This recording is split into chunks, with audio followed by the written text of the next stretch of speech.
So, for as long as I can remember, my family has made dumplings together.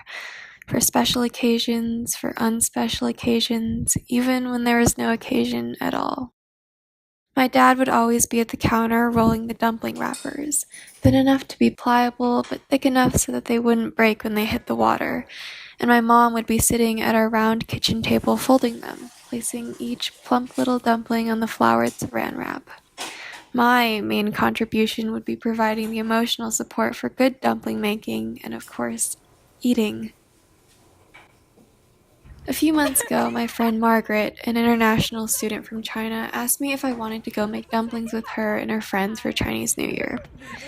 Let me begin by saying that I'm kind of terrible at Chinese. It's pretty embarrassing, but I can understand people when they talk to me, and I can generally respond in a semi-intelligent manner. My reading and writing skills are just trash.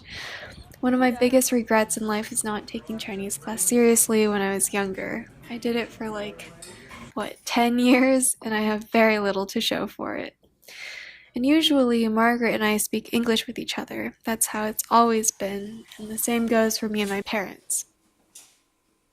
So for this dumpling making thing, I got there and everyone was speaking Chinese, and Margaret would speak Chinese to everyone else and English off to the side with me because that's what we were comfortable with, or at least what I was comfortable with.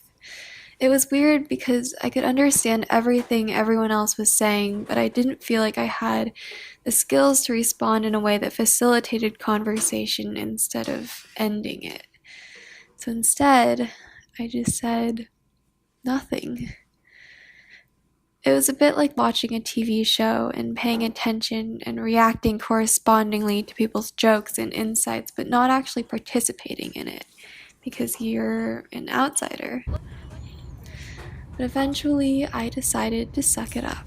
I tried to just go for it and be there and be present and speak Chinese to everyone, and it wasn't so bad. I got through it and it was fun, and one thing we all noticed that was kind of funny was that the way we made and folded our dumplings were all different from one another.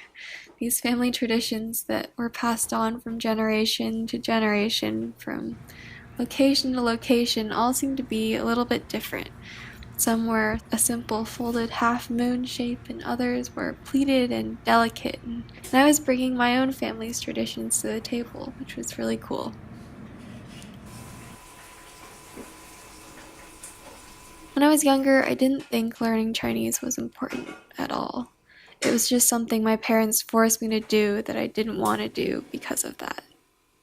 I was never planning on living in a place where English wasn't spoken, and even now, like with Margaret, most everyone I interact with on a daily basis speaks English, even if they speak another language too. But there's still something in me, maybe as a result of my inherent identity, I don't know, that makes me want to be better at Chinese, despite there being no immediate need to be.